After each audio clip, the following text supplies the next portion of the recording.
यह कहानी एक सच्ची घटना है। इसका उद्देश्य आपको परेशान करना तथा आपको डराना नहीं बल्कि आपको और आपके परिवार को सावधान करना है। नमस्कार, प्रणाम, सत श्री अकाल। मैं हूँ आपका दोस्त महेंद्र मधु।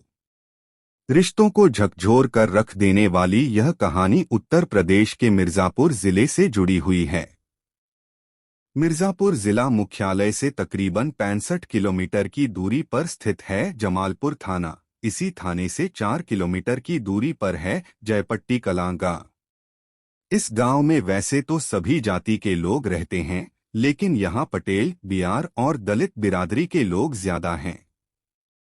जमालपुर थाना क्षेत्र के जयपट्टी कलां गांव में संतोष कुमार भारती का परिवार रहता है। परिवार में पत्नी सोनी देवी, 2 बेटियां और 1 बेटा वीरेंद्र कुमार हैं। मेहनत मजदूरी व थोड़ी बहुत बटाई पर खेती लेकर संतोष अपने परिवार का भरण पोषण कर लेता था। अचानक एक दिन ऐसा आया कि संतोष कुमार भारती उम्र 47 वर्ष अचानक से गायब हो गया।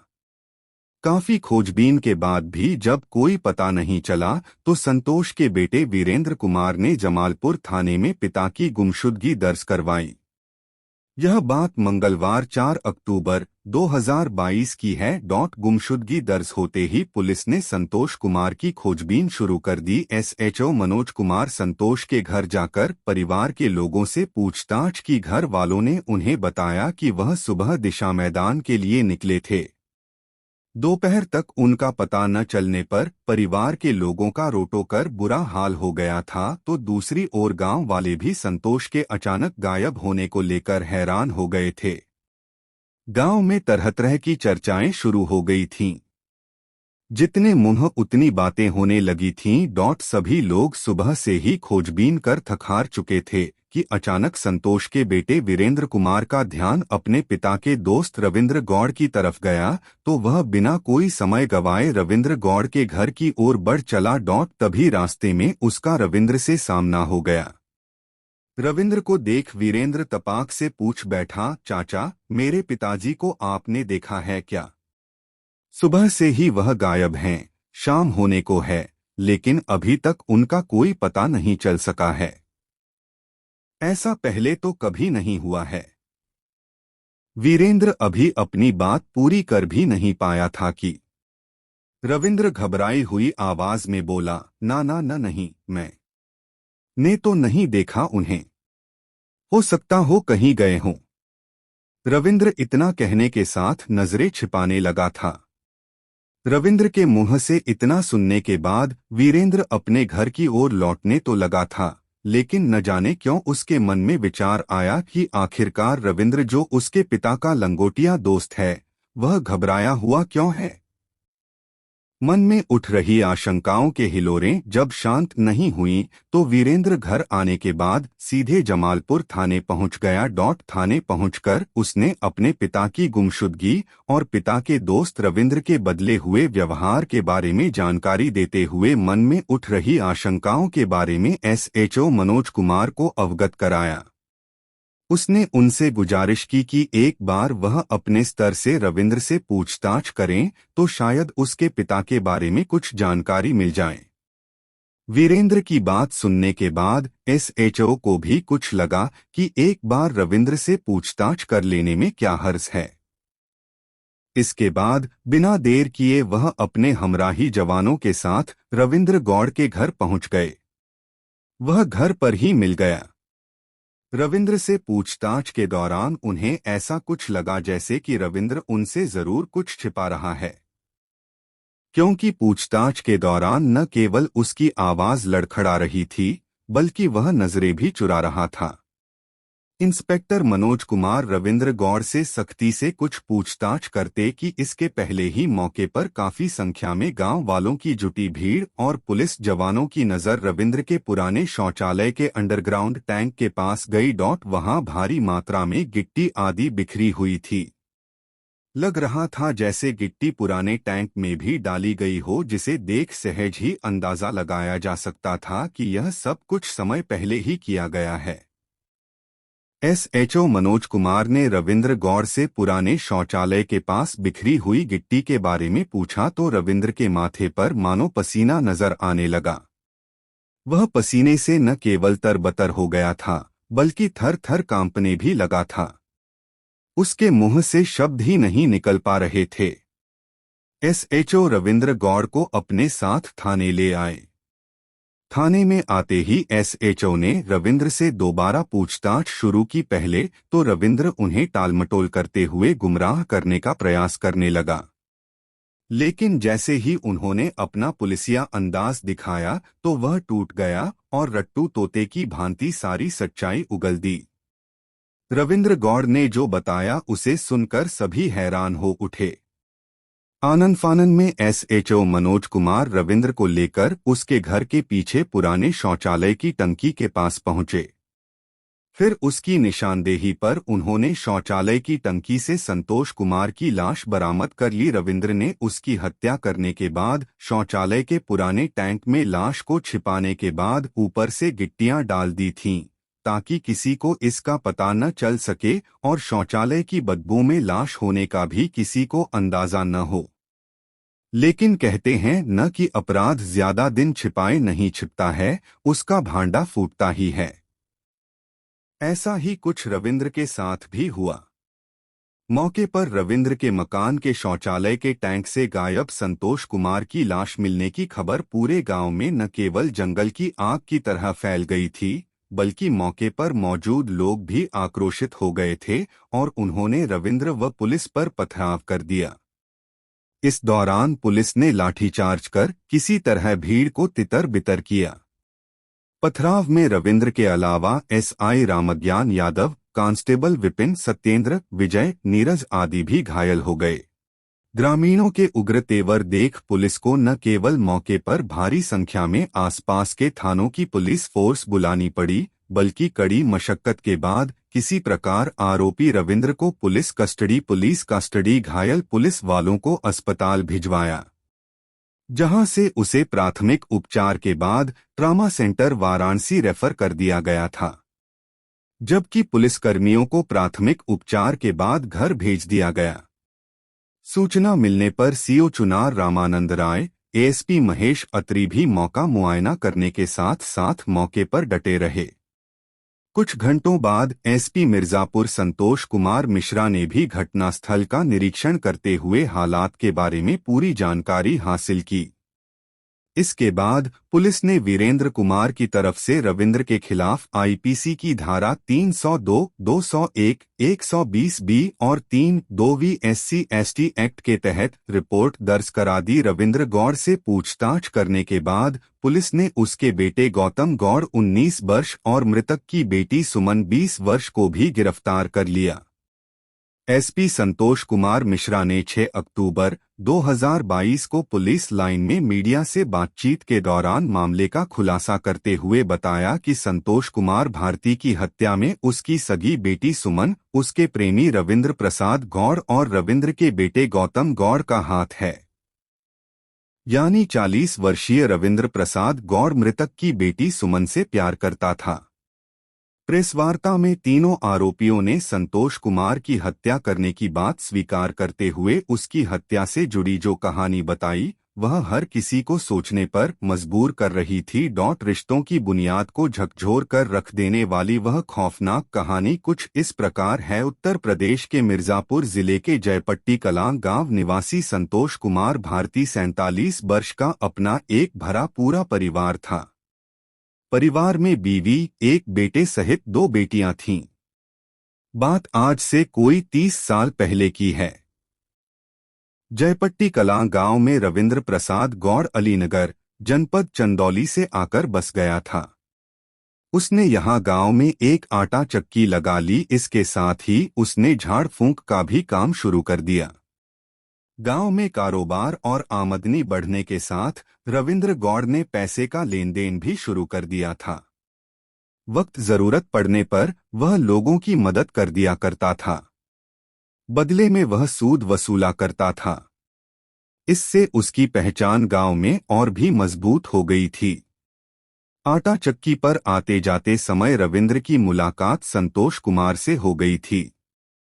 इसके बाद उन दोनों की दोस्ती भी गहरी हो गई थी, क्योंकि दोनों शराब पीने के लती थे। सो दोनों की खूब पटने लगी थी। रविंद्र संतोष के घर भी आने जाने लगा था। खाने पीने से लेकर वक्त जरूरत पड़ने पर वह संतोष की गाहे बगाहे मदद भी कर दिया करता था। संतोष के घर बराबर आने जाने के दौरान रविंद्र न केवल उसके पूरे परिवार से घुल मिल गया था, बल्कि संतोष के परिवार पर रविंद्र की बुरी नजर भी टिक गई थी। खासकर के वह संतोष की पत्नी सोनी के प्रति बुरा भाव रखने लगा था, लेकिन इसमें जब वह सफल नहीं हो पाया तो उसने अपनी आंखें संतोष की सयानी होती बेटी सुमन पर गड़ा दी थीं।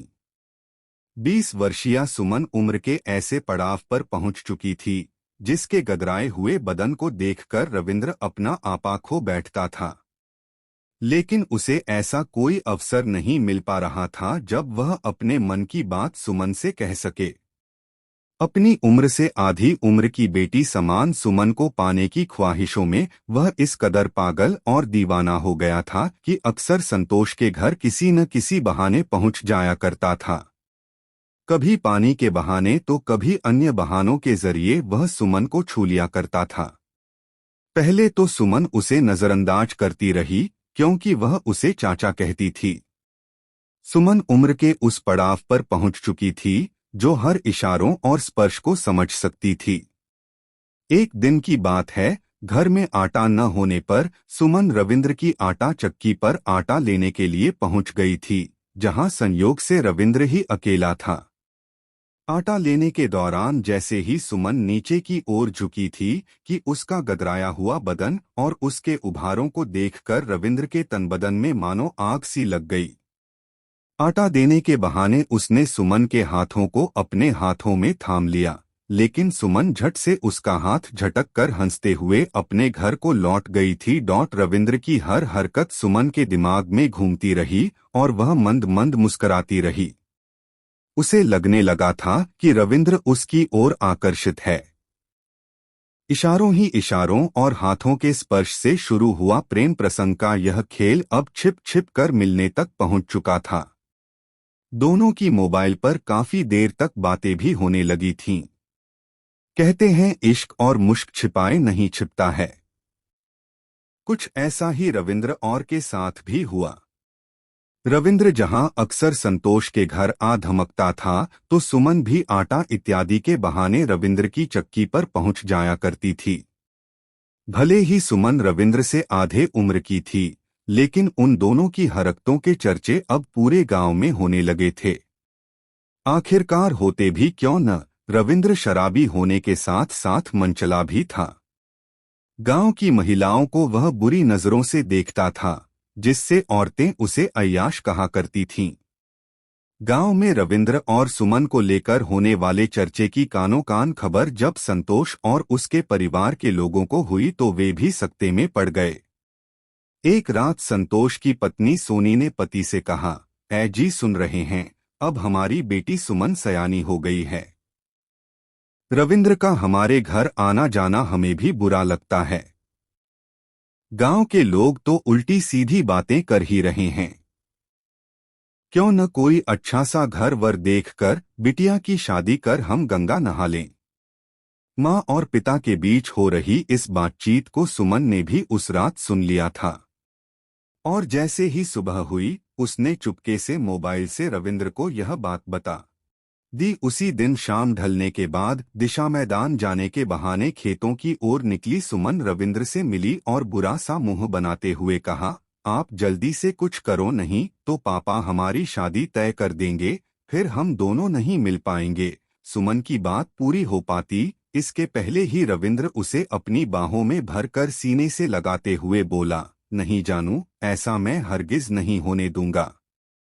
तुम्हारे पिता कुछ करें उसके पहले ही मैं कुछ सोचता हूँ। तो सोचिए कब सोचेंगे, जब पिताजी हमारी शादी पक्की कर देंगे तब। इतना कहकर सुमन रविंद्र से लिपट गई थी। सुमन को गले लगाकर रविंद्र उसका माथा चूमते हुए बोला, आज सोच कर बताता हूँ। इतना कहकर वह अपने घर लौट गया और सुमन अपने घर की ओर लौट आई। घर लौटने के बाद रविंद्र ने संतोष को हमेशा के लिए रास्ते से हटाने की ठान ली। अपनी इस योजना से उसने सुमन को भी अवगत करा दिया। अपने से ज्यादा उम्र के पिता समान प्रेमी के कहने पर सुमन भी इस योजना का हिस्सा बन गई। इसके बाद रविंद्र अपनी योजना को अंजाम देने के लिए मौके की तलाश में जुट गया। आखिरकार वह दिन भी करीब आ गया। 4 अक्टूबर 2022 की सुबह संतोष जब दिशा मैदान से घर लौट रहा था, तभी रविंद्र ने संतोष को चाय पीने के बहाने अपने घर बुला लिया। रविंद्र की गहरी साजिश से अनजान संतोष रविंद्र के घर पहुंच गया। संतोष जैसे ही रविंद्र के घर गया तो मौका मिलने पर रविंद्र ने उसके सिर पर लोहे की रॉड से हमला कर उसकी हत्या कर दी। संतोष की हत्या करने के बाद रविंद्र ने अपने बेटे गौतम की मदद से शव को घर के पीछे पुराने शौचालय के टैंक में छिपा दिया। किसी को पता न चल सके इसलिए वहां ढेर सारी गिट्टी भी डाल दी थी। टैंक में लाश छिपाकर रविंद्र बेफिक्र हो गया था। वह संतोष के गायब होने के बाद पुलिस और उसके परिवार की गतिविधियों पर नजर गड़ाए हुए था, लेकिन उसका यह राज ज्यादा दिनों तक छिप नहीं सका और आखिरकार वह अपने ही बुने हुए जाल में फंसकर पुलिस के हत्थे चढ़ गया। उसकी निशानदेही पर पुलिस ने वारदात में प्रयुक्त लोहे की रॉड गैंती बरामद कर ली। बहरहाल घटना का खुलासा होने के बाद पुलिस ने मृतक की बेटी सुमन, उसके प्रेमी रविंद्र गौड़ और उसके बेटे गौतम गौड़ को संतोष कुमार भारती की हत्या के जुर्म में गिरफ्तार कर आवश्यक कार्रवाई के बाद सक्षम न्यायालय में पेश किया, जहां से तीनों को जेल भेज दिया गया। दूसरी ओर एसपी संतोष कुमार मिश्रा ने संतोष कुमार भारती की हत्या का खुलासा करने वाली police team CO Chunar, Ramanand Rai, SHO Jamalpur Manoj Kumar की टीम को 10,000 रुपए का पुरस्कार देकर पीठ थपथपाई। हत्यारोपी रविंद्र गौड़ की करतूतों की जहां पूरे गांव में खूब थू थू हो रही थी, तो वहीं पिता की हत्या के आरोप में जेल की सलाखों तक पहुंची बेटी की करतूतों को लेकर भी उसके घर परिवार के लोग शर्मसार हैं।